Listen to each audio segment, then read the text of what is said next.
এনেকুৱা সংকল্প গ্ৰহণ কৰা উচিত যাতে কোনেও জাতিটোৰ ৰাজ্যখনৰ দেশখনৰ অহিত চিন্তা কোনো কালেই নকৰোঁ। ধীৰেন্দ্ৰনাথ শৰ্মা।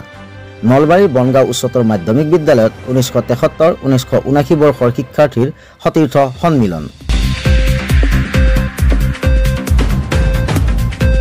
এনেকুৱা সংকল্প গ্ৰহণ কৰা উচিত যাতে কোনেও জাতিটোৰ ৰাজ্যখনৰ দেশখনৰ অহিত চিন্তা কোনো কালেই নকৰোঁ।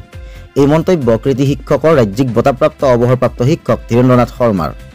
নলবাৰী জিলাৰ পশ্চিম প্ৰান্তৰ শিক্ষা ক্ৰীড়া সংস্কৃতিৰ আগবঢ়া ঐতিহ্যমণ্ডিত নিজ পকোৱা বৰ্ণদ্বী বনগাঁও অঞ্চলৰ একমাত্ৰ চৰকাৰী উচ্চ শিক্ষা প্ৰতিষ্ঠান বনগাঁও উচ্চতৰ মাধ্যমিক বিদ্যালয় তেতিয়াৰ বনগাঁও উচ্চ মাধ্যমিক বিদ্যালয়ত শিক্ষাবৰ্ষ 1973ত পঞ্চম শ্ৰেণীত নামভৰ্তি কৰি 1979 শিক্ষাবৰ্ষত হাইস্কুল শিক্ষান্ত পৰীক্ষাত অৱতীৰ্ণ হোৱা শিক্ষাৰ্থীসকলে ৰূপায়ণ কৰা সতীৰ্থ সন্মিলনত আমন্ত্ৰণ মৰ্মে অংশগ্ৰহণ কৰি প্ৰাক্তন ছাত্ৰ ছাত্ৰীসকলৰ উদ্দেশ্যি দিয়া ভাষণত এই মন্তব্য প্ৰদান কৰে কৃতি শিক্ষকগৰাকীয়ে।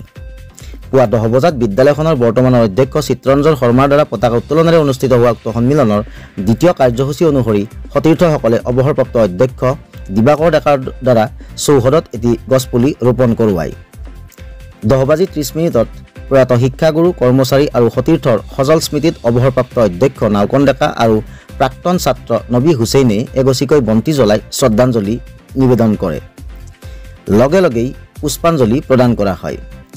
তাৰ পিছত আমন্ত্ৰণ মৰ্মে সেই সময়ত শিক্ষা প্ৰদান কৰা অৱসৰপ্ৰাপ্ত শিক্ষাগুৰুসকলৰ পদযুগল ধুই মূল মঞ্চলৈ আদৰি অনা হয়।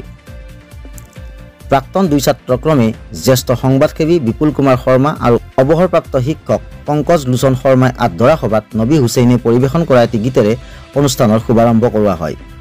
11 বজাত বিদ্যালয়খনৰ বৰ্তমানৰ অধ্যক্ষ চিত্ৰঞ্জন শৰ্মাৰ পৌৰোহিত্যত অনুষ্ঠিত হোৱা উক্ত মূল গাম্ভীৰ্যপূৰ্ণ সভাত আদৰণি ভাষণ প্ৰদান কৰে পংকজ লোচন শৰ্মাই।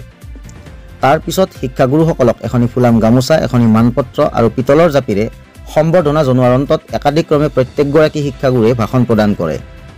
ভাষণ প্ৰসংগত বিদ্যালয়খনৰ অৱসৰপ্ৰাপ্ত শিক্ষক পুষ্পকান্ত শৰ্মাই প্ৰাক্তন ছাত্ৰ ছাত্ৰীসকলক সমাজৰ গুৰি ধৰি প্ৰজন্ম সৎপথেৰে আগুৱাই নি নেলছন মেণ্ডেলাৰ উদাহৰণ দাঙি ধৰি পিতৃ মাতৃ গুৰুৰ প্ৰতি সন্মান প্ৰদৰ্শন কৰি যাবলৈ পৰামৰ্শ আগবঢ়ায়। এটি শোকপ্ৰস্তাৱ পাঠ কৰে প্ৰাক্তন ছাত্ৰ তথা অৱসৰপ্ৰাপ্ত প্ৰধান শিক্ষক হইনুৰ আহমেদে।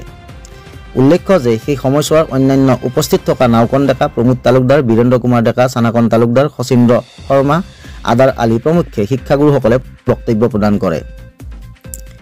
বনগাঁও উচ্চতৰ মাধ্যমিক বিদ্যালয়ৰ কণমানি ছাত্ৰী হৃদি বৈশ্য ৰীমে পিতৃ ৰূপক বৈশ্য মুন ৰচিত এটি কবিতা আবৃত্তি কৰি সকলোকে আপ্লুত কৰে।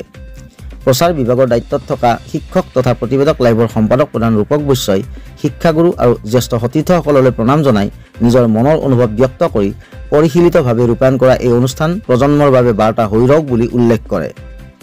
শলাগৰ শৰাই আগবঢ়াই প্ৰাক্তন ছাত্ৰ ৰিয়াজউদ্দিন আলী আহমেদে। চিনাকি পৰ্ব আৰু দুপৰীয়াৰ আহাৰ গ্ৰহণেৰে প্ৰথমাৰ্ধৰ অনুষ্ঠানৰ সামৰণি পেলোৱা হয়।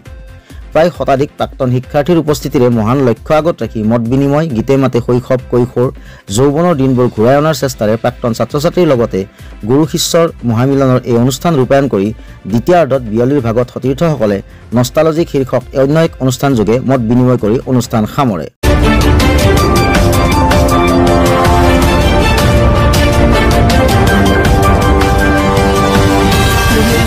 প্ৰতিবেদক লাইভ পোহৰৰ দিশে এখোজ।